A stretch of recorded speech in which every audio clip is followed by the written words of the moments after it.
Alhamdulillah, hello guys. So kita bertemu lagi untuk kali ini. Panas isu Haris Iskandar di Melaka. Dia membuat stand up comedy, tetapi dia telah memperkecilkan dan memainkan isteri bekas Perdana Menteri, iaitu Rosmah Mansor. Saya saksikan.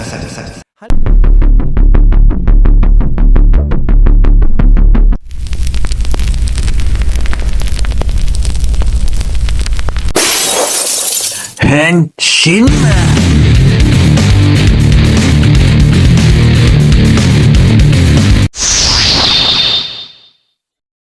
That is actually now she's actually this is number 3 scariest in Malaysian mythology. Number 2 scariest, the Pontianak.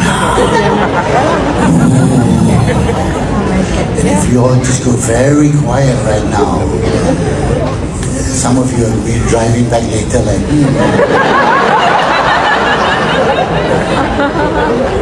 Pontianak, like perches in trees and stands beside the road, bloodlusting.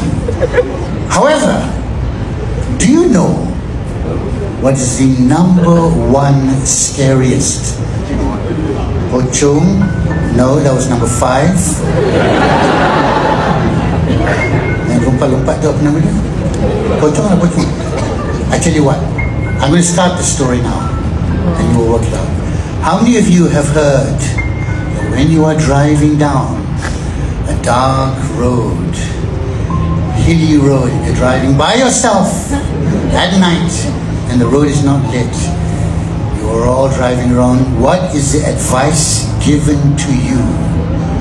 Don't look back. Do not look in the rear view mirror. All Malaysians know this. So, she's scared already. She's holding something in front of her eyes.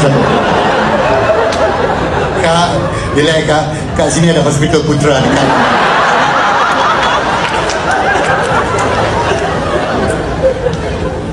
I can tell you my personal experience. I was driving down the road, and in my head, suddenly, although you do not want to think of it, suddenly, driving, and don't look in the. Suddenly, I look in the rearview mirror. I saw this.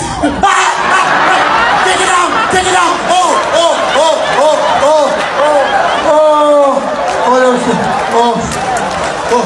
Awak tu tahap legend komedian kat Malaysia. Tapi takkanlah beat punchline awak yang awak buat kat Malaysia masih lagi beat lama. Minta maaf, malu Baru-baru ni saya menonton satu video komedian di Malaysia, saudara Haris Iskandar di Melaka. Dalam satu beat stand up beliau ada satu punchline tentang mitologi paling seram di Malaysia, hantu yang paling seram dekat Malaysia lah. Nombor 3 kita ada Toyol dan kemudian dibahas tentang Toyol. Nombor 2 Pontianak dan dibahas tentang Pontianak. Dan nombor 1 I saw this.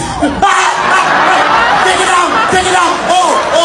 Menurut keyakinan saya, beat tersebut lebih kepada beat membahan fizikal ataupun body shaming. Beliau disamakan dengan hantu dan syaitan yang menyeramkan. Komedi itu adalah lurus dan patah. Patahan daripada komedi itu adalah Datin Sri Rosmah. Saya tegaskan kat sini, Waimah siapa sekalipun, walaupun bukan Datin Sri Rosmah, saya akan bersuara tentang bab ni. Ini adalah tentang lawak body shaming yang tak patut. Abang Haris, why? Kenapa beat stand up komedi tu, beat yang itu Abang Haris pakai? Abang Haris boleh je cari beat-beat yang lain. Contohnya 3 tempat menyeramkan di Malaysia. Nombor 3 Villa Nabila. Nombor 2 bilik mayat hospital Keluang. Dan nombor 1 bang shopping mall. Sebab isteri saya pernah hilang kat situ.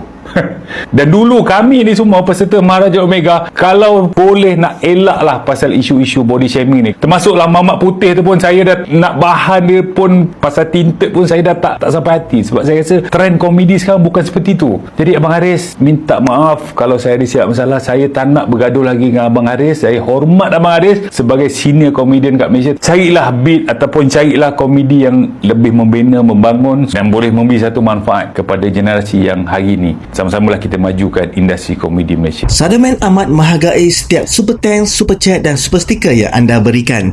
Terima kasih kerana sentiasa menyokong Sademan Channel. Anda semua adalah sebab untuk saya terus berkarya.